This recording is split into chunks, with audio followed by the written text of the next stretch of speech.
When I first met Alex at a crowded finance conference, it wasn't exactly love at first sight. We bumped into each other, coffee in hand, both of us running late for the same session. "Watch it," I snapped, as a bit of my coffee splashed over the rim. "Sorry about that," Alex shot back, not missing a beat.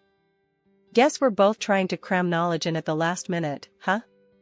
Despite the rocky start, we found ourselves laughing about it later. Turns out, we had a lot in common, especially our drive for success and independence. After dating for a year, filled with heated debates and passionate makeups, we decided to take the plunge and get married. But not in the traditional sense. We both loved our jobs. I was climbing the ladder in financial accounting, and he was making waves in sales. So, we laid it all out, blunt and straightforward. "Screw traditional," Alex said one evening, his eyes serious for once. "Let's not be one of those couples who end up fighting over money." I nodded. "Yeah, let's do a prenup. Keep what's yours, I'll keep what's mine. If things go south, we walk away clean." The decision to sign a prenuptial agreement was less about distrust and more about mutual respect for our hard-earned careers. We didn't want the potential mess of untangling assets if things didn't work out. Plus, it felt good knowing we both entered the marriage as equals. Splitting the bills was a no-brainer. 50-50, Alex agreed. And no whining about who spends more on groceries. I laughed at that. "Deal, but you're not getting out of housework." "I'm not your maid." "Fair enough," he conceded. "But I don't do windows." That's how we started our married life, on a foundation of honesty, equality, and a touch of humor. We opened a joint account, strictly for shared expenses, rent, utilities, and those occasional fancy dinners to celebrate our wins. It was a system that worked perfectly for us, allowing us to maintain our financial independence while building a life together. Our biggest achievement came when we finally saved enough to buy an apartment right in the city center. It was a dream come true. The day we got the keys, we stood in the empty living room, surrounded by boxes and painting supplies, both of us grinning like idiots. "Look at this place," I said, spreading my arms wide. "Our very own piece of the concrete jungle." Alex wrapped his arms around me from behind, resting his chin on my shoulder. "It's perfect. Just needs a bit of paint and maybe some of those fancy curtains you like." I leaned back into him, feeling the warmth of his body. "We did it, babe. 50-50, all the way." "Yeah," he whispered, kissing the side of my head. "Our perfect little empire." That apartment wasn't just a home, it was a symbol of our partnership, our commitment to walking side by side as equals. We were thrilled, basking in the glow of our joint achievement, blissfully unaware of the challenges that lay ahead. But in that moment, everything felt possible.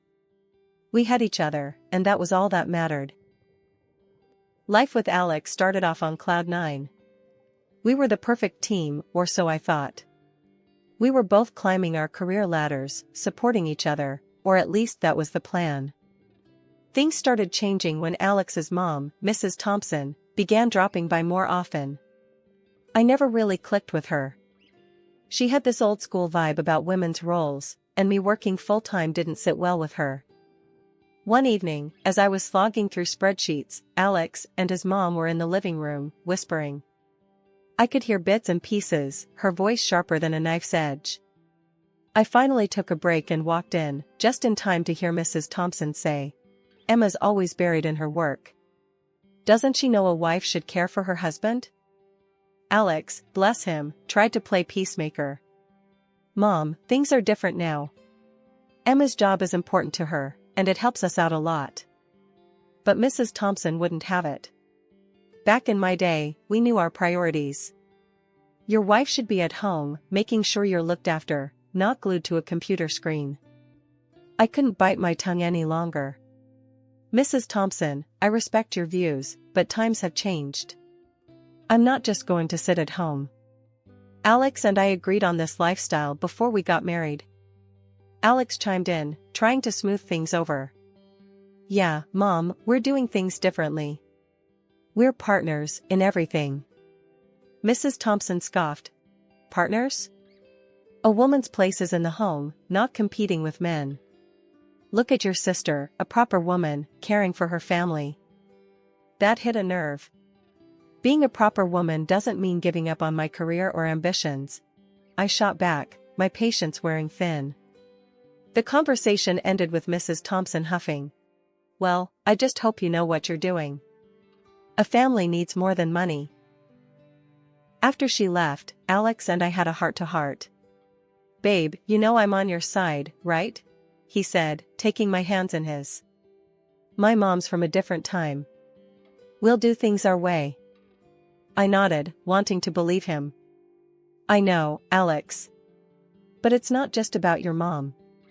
It's about us sticking to our guns, making sure we're on the same page. He hugged me. Always, Em. We're in this together. But that conversation with Mrs. Thompson was just the start. Her visits became more frequent, her comments more pointed. And each time, Alex's assurances seemed to lose a bit of their strength. I started to feel like I was on my own, defending our choices, our lifestyle. It wasn't long before this tension spilled over into other parts of our life. The apartment that had been our happy place, our sanctuary in the city center, started to feel less like home. We were thrilled when we bought it, our own little slice of the city. It was supposed to be our fortress against the world, but instead, it began to feel like a battleground for old versus new, tradition versus ambition. Our happy acquisition was turning into a reminder of the growing divide between us, a divide that seemed to widen with every visit from Mrs. Thompson and every silent dinner that followed. Our home, once filled with laughter and plans for the future, now echoed with the unspoken tensions of a partnership strained by external pressures and unmet expectations. The days turned into a pattern I couldn't ignore. I kept the pace at work, juggling numbers and deadlines like a pro, all for the sake of our future. Alex, on the other hand, started showing up home way earlier than usual. At first, I thought it was a temporary thing, but then the pattern stuck. The joint account, once buzzing with regular deposits from both of us, began to feel the absence of his contributions. And then, they stopped altogether. One evening, I decided it was time to address the elephant in the room. Alex, we need to talk about the joint account. What's going on? I asked, trying to keep my tone neutral. He sighed, a bit too heavily. Babe, sales have been in the dumps. I'm not making as much as before. It's a tough time at work. I wasn't panicking, we had savings, and my job was stable. Okay, I get that. Things are rough everywhere. But since you're home early now, maybe you could help out more around here? I suggested, hoping he'd see the logic. Alex, sprawled on the sofa, phone in hand, didn't even bother looking up. Help out? Like how? I was flabbergasted. You know, household stuff. Cooking, cleaning. We're a team, right? He finally looked at me, his expression a mix of disbelief and annoyance. Emma, come on. You know that stuff's your department. I've got enough on my plate.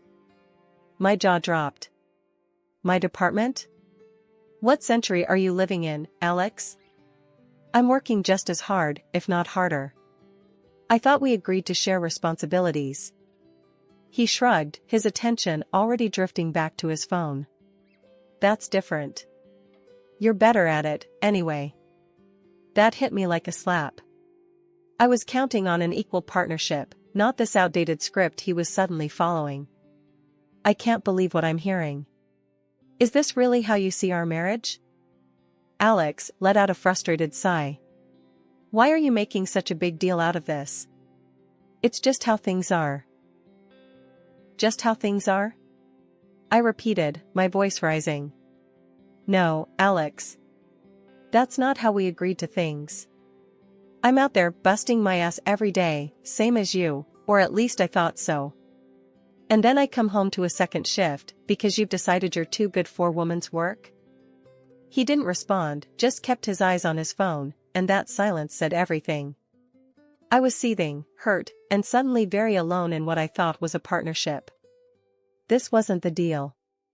This wasn't the man I thought I married. We were supposed to be equals, but here I was, feeling like I'd somehow been demoted in my own home. The morning sun barely crept through the curtains when I realized the alarm hadn't gone off. In a frenzy, I scrambled out of bed, my heart racing against the clock. Alex, ever so calm, was sprawled on the couch, his eyes glued to his phone, seemingly oblivious to the chaos.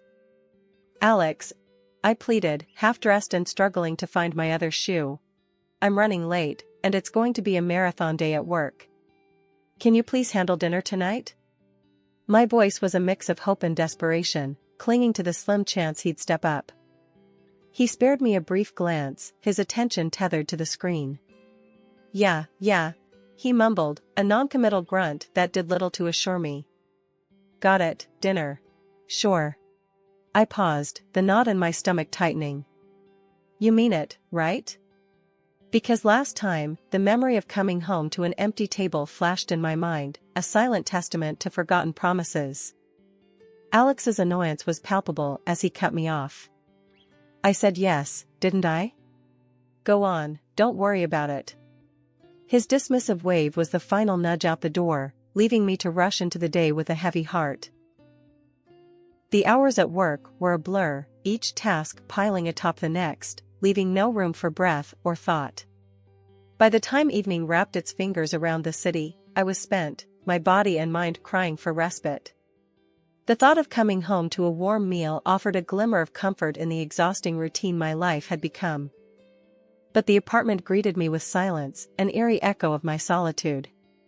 The kitchen, untouched, bore no signs of a meal prepared, the table as barren as it had been that morning. Confusion gave way to a sinking realization as I noted Alex's absence. With a trembling hand, I dialed his number, each ring a beat in the mounting dread. His voice, slurred and distant, pierced the quiet. "Yeah? Where are you?" "I thought you were going to handle dinner," I managed, my voice a mix of frustration and disappointment. His laugh, a sound I once adored, now felt like a sharp jab. "Nah, decided to crash at my sister's. You know, where a real dinner happens. Not like our place, eh?" The word stung, a cruel reminder of the chasm between us. "So, my working late to support us makes our home less of a home? Is that it, Alex?" My voice cracked, the hurt spilling over. "Look, Emma, it's not just about dinner. It's about feeling appreciated, you know? Like someone actually cares I'm there." His words, thick with accusations and alcohol, laid bare the fissures in our marriage. The line went dead, but the silence that followed was anything but peaceful. I stood in the middle of our kitchen, a room that once felt like the heart of our home, now just a hollow space. The tears came then, unbidden and relentless, mourning not just a missed meal, but the love and partnership I thought we had. The tension between Alex and me had been simmering just below the surface, but the events of the past few weeks had turned up the heat, threatening to boil over at any moment. The day it all came to a head was like any other, with the weight of unresolved grievances hanging heavy in the air. I had just walked in from another grueling day at work, my mind a whirlwind of numbers and deadlines, when I noticed the mail scattered on the kitchen counter. Among the usual bills and flyers, a statement from our joint account caught my eye. The balance was far lower than it should have been. Heart pounding, I rifled through the transactions, my confusion turning to disbelief and then to anger as one entry stood out, a large withdrawal made by Alex. "Alex!" I called out, my voice sharper than I intended. He emerged from the living room, phone in hand, a look of feigned innocence plastered on his face. "What's up?" he asked, trying to keep his tone light. I slammed the statement on the counter, pointing at the damning entry. "What is this? Why did you take out so much money without talking to me first?" He shrugged, a casual dismissal that fueled my frustration. "Oh, that. Just had to cover some expenses, you know how it is." "Expenses?" I echoed, incredulous. "For what? And why didn't you discuss it with me?" He sighed, the facade of nonchalance slipping. "Look, Emma, I needed a new car. The old one's been acting up, and I got a good deal on this one. A new car? With our savings? I was struggling to keep my voice steady, the betrayal stinging more than the financial loss. We're supposed to be saving for our future, not squandering it on impulsive buys. Alex's patience was wearing thin. Impulsive? I think I deserve a little something for myself, don't you? It's not like I'm asking for much. Not asking for much? I could hardly believe what I was hearing. You're making decisions with our money, our future, without even a thought for me. Where's the partnership in that? The room charged with tension, our frustrations boiling over into a heated argument that left us both spent and angry. The distance between us felt insurmountable, the divide widened by every harsh word and accusation. As we stood there, the air thick with unsaid things, the phone rang, slicing through the silence like a knife. I answered, my voice raw from shouting. It was Mrs. Thompson, her tone sharp and accusing from the get-go. Emma, what's this I hear about you denying Alex a simple pleasure? A man works hard, he deserves to enjoy the fruits of his labor. I was stunned into silence for a moment, disbelief giving way to anger. Mrs. Thompson, with all due respect, this is between me and Alex. And for the record, he didn't work hard for this. It was our savings, for our future. Her scoff was audible, dripping with disdain. You young people and your future. A good wife supports her husband's decisions, not questions them. In that moment, I knew something had to change. But whether we could bridge the gap between us, or if it was too late for repairs, only time would tell. What was clear, however, was that the path ahead would be anything but easy. Life has a way of throwing surprises at you when you least expect them. Just when I thought things couldn't get more complicated, I received a letter that knocked the wind out of me. My great-uncle, a man of few words and solitary habits, had passed away. I hadn't seen him in years, and our interactions were nothing more than occasional, awkward conversations during the rare family gatherings. Yet, here I was, holding a letter from a lawyer, telling me he had left me everything he owned. His entire estate, his savings, everything was now mine.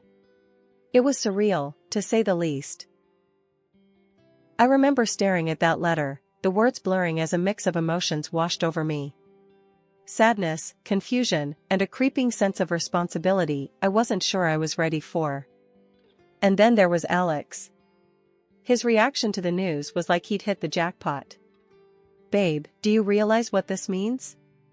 We're set, he exclaimed, his eyes lighting up with a mixture of excitement and, dare I say, greed that I hadn't seen in him before. A week has passed, and I returned home tired after another crazy day at work. What I saw shocked me.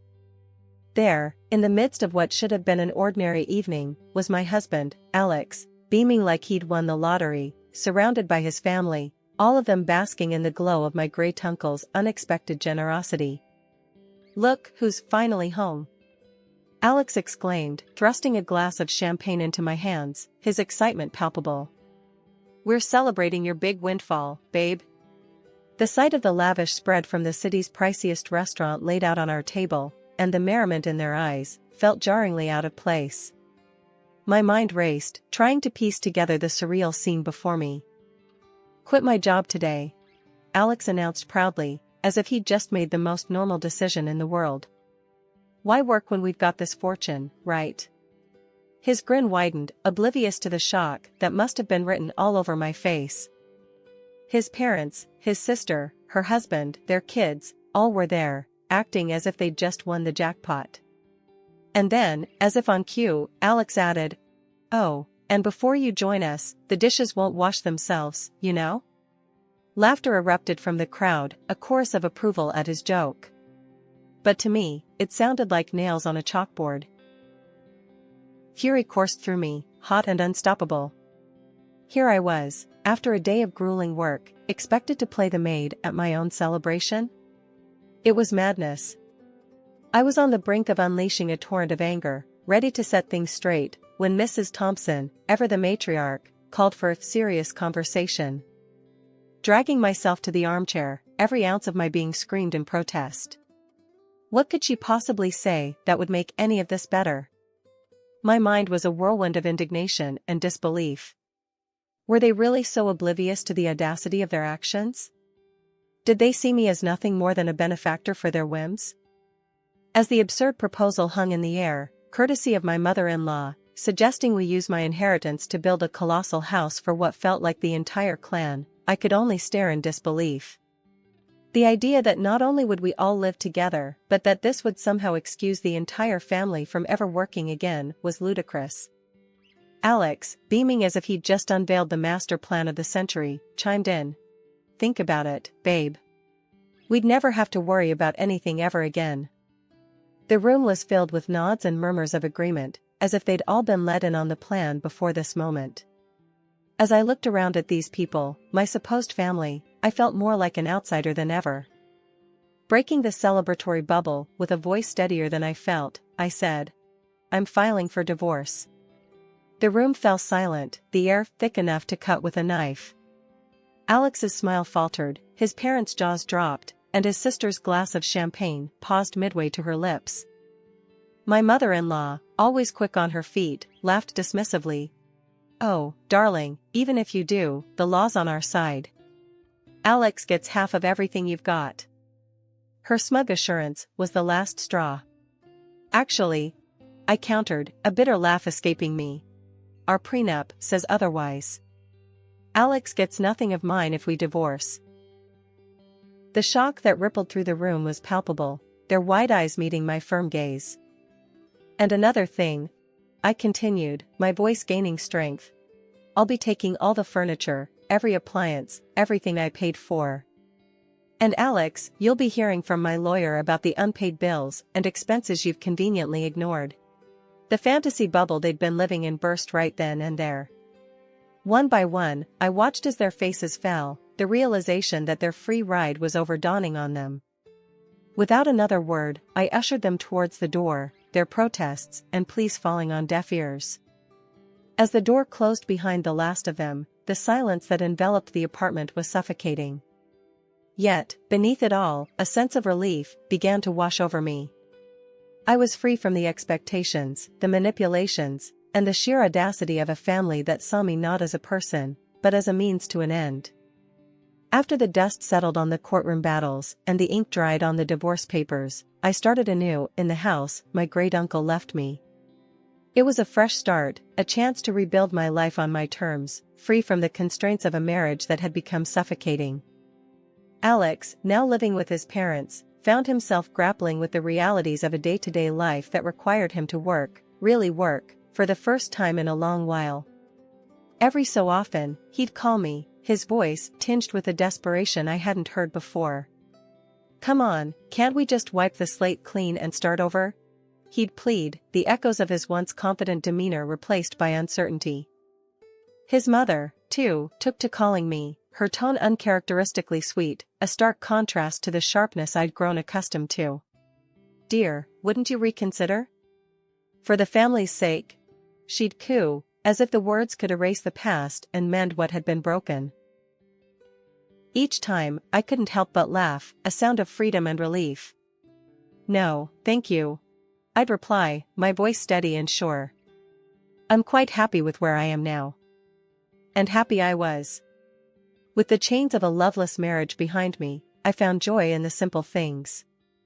I traveled, exploring corners of the world I'd only dreamed of seeing.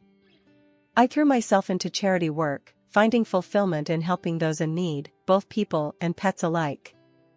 The gratitude in their eyes, the genuine smiles, and wagging tails brought a sense of purpose back into my life, a reminder that there was so much good I could do, so much love I could give, without expecting anything in return. The liberation from my old life, from the expectations and demands of others, allowed me to rediscover myself. I was no longer defined by my relationship with Alex or his family. I was my own person, complete and content in my independence. The house my great-uncle left me became more than just a place to live, it was a sanctuary, a space where I could grow, heal, and thrive. It was here, among the memories of a man who had quietly supported me from afar, that I built a life filled with passion, purpose, and peace. As I look back on the journey that brought me here, From the turmoil and strife to the calm and contentment, I'm reminded of the resilience of the human spirit. Life, with all its twists and turns, had led me to this moment of liberation, a testament to the strength within me and the promise of a future filled with endless possibilities.